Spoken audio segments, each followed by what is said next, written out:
काही वेळापूर्वीची दृश्य, ज्यावेळी पद्मसिंह पाटील हे व्हीलचेअरवरून अॅम्ब्युलन्समधून कोर्टाच्या परिसरामध्ये दाखल झालेले होते। स्वतः ओमराजे निंबाळकर देखील कोर्टामध्ये पोहोचलेले आहेत आणि ही दृश्य आहे पवनराजे हत्याकांड प्रकरणाच्या सुनावणीला आता सुरुवात झालेली आहे। स्वतः ओमराजे निंबाळकर हे या सुनावणीच्या वेळी उपस्थित आहेत, त्यांचे कुटुंबीय उपस्थित आहेत आणि ज्या प्रकरणामध्ये जे आरोपी आहेत पद्मसिंह पाटील ते देखील या ठिकाणी उपस्थित आहेत। 2009 पासून पद्मसिंह पाटील वैद्यकीय जामिनावरती बाहेर आहेत। सगळ्या आरोपींची कोर्टाकडून हजेरी सुरू झालेली आहे। पवनराजे निंबाळकर हत्याकांड प्रकरणाच्या सुनावणीला सुरुवात झालेली आहे आणि सगळ्या आरोपींची कोर्टाकडून हजेरी घेतली जाते। ही काही वेळापूर्वीची दृश्य, ज्यावेळी पद्मसिंह पाटलांना व्हीलचेअरवरून अॅम्ब्युलन्समधून कोर्टाच्या आवारामध्ये आणण्यात आलेलं होतं। आज निकाल लागण्याची शक्यता आहे। ओमराजे निंबाळकर यांनी या प्रकरणात न्यायदेवता न्याय करेल असा विश्वास व्यक्त केलेला आहे। त्यामुळे आज नेमका काय निकाल न्यायालयाकडून दिला जातो याकडे संपूर्ण महाराष्ट्राचं लक्ष लागलेलं आहे। राज्यातील बहुचर्चित पवनराजे निंबाळकर हत्याकांड प्रकरणासंदर्भात आजचा दिवस अत्यंत महत्त्वाचा आहे। तब्बल 20 वर्षांनंतर काँग्रेस नेते पवनराजे निंबाळकरांच्या हत्येचा निकाल आज लागण्याची शक्यता आहे। मुंबई सत्र न्यायालयात आज सकाळी 11 वाजता याची सुनावणी सुरू झालेली आहे। कोर्टानं सगळ्या आरोपींची हजेरी घ्यायला सुरुवात केलेली आहे। खासदार ओमराजे निंबाळकर स्वतः उपस्थित आहेत, त्यांचे कुटुंबीय देखील या ठिकाणी उपस्थित आहेत। समद काझी यांचं कुटुंबीय, समद काझी हे पवनराजे निंबाळकरांचे चालक होते, ते देखील इथे त्यांचे कुटुंबीय देखील इकडे उपस्थित आहेत। पवनराजे हत्याकांड प्रकरणाच्या सुनावणीला सुरुवात झाली आहे। सगळ्या आरोपींची कोर्टाकडून हजेरी घेतली जाते।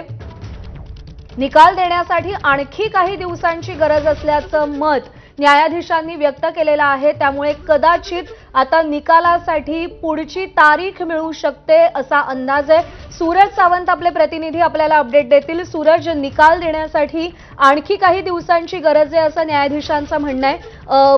का आणखी काही दिवसांची गरज आहे आणि आता पुढची तारीख मिळेल का न्यायदानासाठी? नक्कीच 2 दशकांनंतर जेव्हा हे प्रकरण संपूर्ण न्यायालयात आल्यानंतर जे कन्व्हिक्शन्स आहेत किंवा जे आरोप आहेत हे करणं, प्रत्येक आरोपीचा सहभाग निश्चित करणं हे खूप महत्त्वाचं असतं। त्यामुळेच कुठेतरी वेळ हा कोर्टाला लागत असल्याचं कळतंय। 14 मे दरम्यानच्या कारवाई देखील आरोपी हे हजर नसल्याचं कारण देत आज संपूर्ण आरोपींना हजर राहण्याच्या सूचना देण्यात आल्या होत्या आणि त्याच पार्श्वभूमीवरती 19 तारखेला हा निकाल दिला जाणार असल्याचं कळतंय। त्यामुळे एकूणच पुन्हा एकदा पुढची तारीख ही न्यायाधीशांकडून दिली जाते। आरोपींवरती झालेले जे आरोप आहेत हे स्पष्ट करण्यासंदर्भातची ही वेळ मागितली असल्याचं देखील कळते। त्यामुळे न्यायाधीशांनी पुन्हा एकदा पुढची तारीख ही या निकालासंदर्भात देण्यात यावी आणि त्याचबरोबर ती सर्व आरोपींना त्यावेळी देखील उपस्थित राहणं गरजेचं असल्याचं म्हटलेलं आहे। त्यामुळे ही एक मोठी अपडेट आहे या संपूर्ण प्रकरणामध्ये। आज जर आपण पाहिलं तर पद्मसिंह पाटील, त्याचबरोबर ती राणा जगजितसिंग आणि ओमराजे यांचं कुटुंब हे या निकालासंदर्भात स्वतः न्यायालयात हजर आहे। 20 दशकांनंतर जवळपास हा निकाल येत असल्यामुळेच या निकालाला एक वेगळं महत्त्व प्राप्त झालेलं आहे। राजकीयदृष्ट्या देखील याला एक वेगळं महत्त्व आहे। त्यामुळे न्यायालयात आता न्यायालयीन लढाई जी सुरू असताना 19 तारखेची ही पुढची तारीख ही निकालासाठी न्यायाधीशांकडून देण्यात आलेली आहे। प्रज्ञा। सूरज, अत्यंत महत्त्वाचे अपडेट तुम्ही दिलेत की 19 तारीख ही आता न्यायासाठी न्यायाधीशांकडून देण्यात आलेली आहे। कोर्टात नेमकं सध्या काय घडतंय? काही युक्तिवाद केला जातोय का? कोर्टात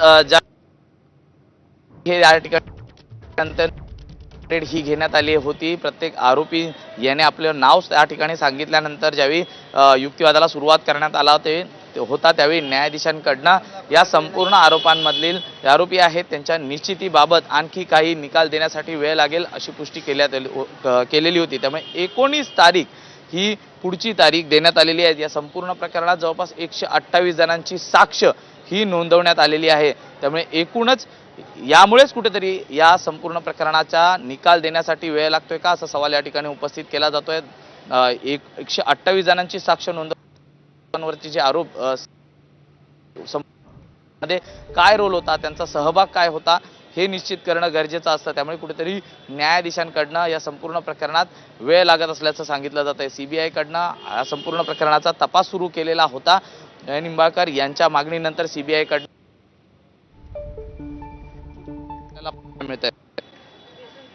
बरोबर आहे. सीबीआयकडनं या संपूर्ण प्रकरणाचा तपास गेलेला आहे. पवनराजे हत्याकांडाचा निकाल आता 19 जूनला दिला जाईल असं सांगितलं जात आहे. सुरत जर आपण पाहिलं तर स्वतः ओमराजे निंबाळकर आज उपस्थित आहेत, त्यांचे कुटुंबीय उपस्थित आहेत, पद्मसिंह पाटील देखील आलेले आहेत, त्यांना व्हीलचेअरवरून आणण्यात आलेलं होतं. खरं तर आज न्याय मिळेल अशी मोठी अपेक्षा ओमराजे निंबाळकरांनी व्यक्त देखील केलेली होती.